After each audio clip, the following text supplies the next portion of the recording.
സംസ്ഥാനത്ത് ഇന്നുണ്ടായ ക്രമസമാധാന പ്രശ്നങ്ങളിൽ DGPയോട് റിപ്പോർട്ട് തേടി ഗവർണർ എന്ന വാർത്ത കൂടി വരികയാണ്.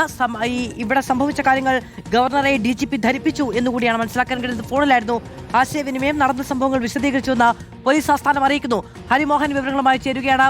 ഹരി, സാധാരണഗതിയിൽ ഈ ക്രമസമാധാന പ്രശ്നങ്ങൾ ഉണ്ടാകുമ്പോൾ വല്ലപ്പോഴും ഹെഡ് ഓഫ് ദി സ്റ്റേറ്റ് എന്ന നിലയ്ക്ക് ഗവർണർ വിശദീകരണം തേടാറുണ്ട്. പക്ഷേ അത് അത്രമേൽ കടുത്ത സാഹചര്യങ്ങളിലേക്ക് കാര്യങ്ങൾ പോകുമ്പോഴാണ്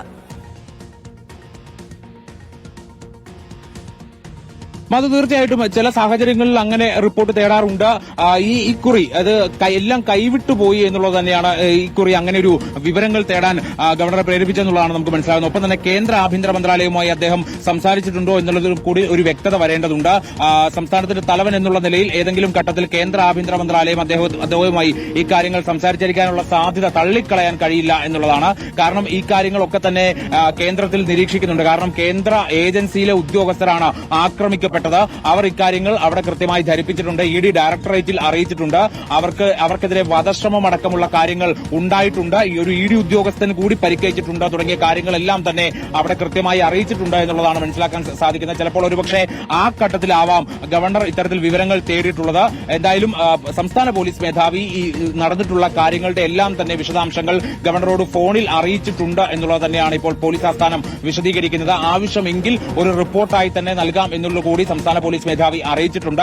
ഒപ്പം തന്നെ വളരെ പ്രധാനപ്പെട്ട കാര്യം എന്ന് പറയുന്നത് പോലീസിന് സുരക്ഷാ വീഴ്ച ഉണ്ടായിട്ടുണ്ട് എന്നുള്ള കാര്യം സംബന്ധിച്ചിട്ടുള്ള ഒരു അന്വേഷണത്തിന് കൂടിയാണ് ഇപ്പോൾ പോലീസ് ആസ്ഥാനത്ത് തിരക്കിട്ടൊരു നീക്കം നടക്കുന്നുണ്ട്. അതായത് ഒരു തരത്തിലുള്ള സുരക്ഷയും ഒരുക്കിയിട്ടില്ല. സാധാരണ പോലീസിനെ വിന്യസിക്കുന്നതിനപ്പുറത്തേക്ക് കൃത്യമായി ഇത്തരത്തിലുള്ള ഒരു പ്രതിഷേധ സാധ്യത ഉണ്ടാകും എന്ന് അറിഞ്ഞിട്ട് പോലും വേണ്ടത്ര സുരക്ഷ ഒരുക്കിയില്ല എന്നുള്ളത് തന്നെയാണ് ഇപ്പോൾ പോലീസ് ആസ്ഥാനത്തെ ഒരു വിലയിരുത്തൽ എന്ന് പറയുന്നത്. പോലീസുകാർ ആവശ്യത്തിൽ കൂടുതൽ ഉണ്ടായിരുന്നു രാവിലെ മുതൽക്ക് തന്നെ. പക്ഷേ ED ഉദ്യോഗസ്ഥർ ഇറങ്ങുന്ന സമയത്ത് അവരെ കൃത്യമായി വിന്യസിക്കാനോ ഏത് രീതിയിൽ റിയാക്ട് ചെയ്യണം അല്ലെങ്കിൽ ഏത് രീതിയിൽ ആക്ട് ചെയ്യണം എന്നുള്ളതിനെക്കുറിച്ച് കൃത്യമായി പറഞ്ഞു മനസ്സിലാക്കാനോ അവിടെ ഉണ്ടായിരുന്ന ഉദ്യോഗസ്ഥർ തയ്യാറായിട്ടില്ല എന്നുള്ളത് തന്നെയാണ് ഇന്റലിജൻസ് റിപ്പോർട്ടിൽ പറയുന്നത്. അതുകൊണ്ട് തന്നെ കനത്ത സുരക്ഷാ വീഴ്ച ഉണ്ടായിട്ടുണ്ട് എന്നുള്ള കാര്യത്തിൽ ഒരു സംശയവുമില്ല.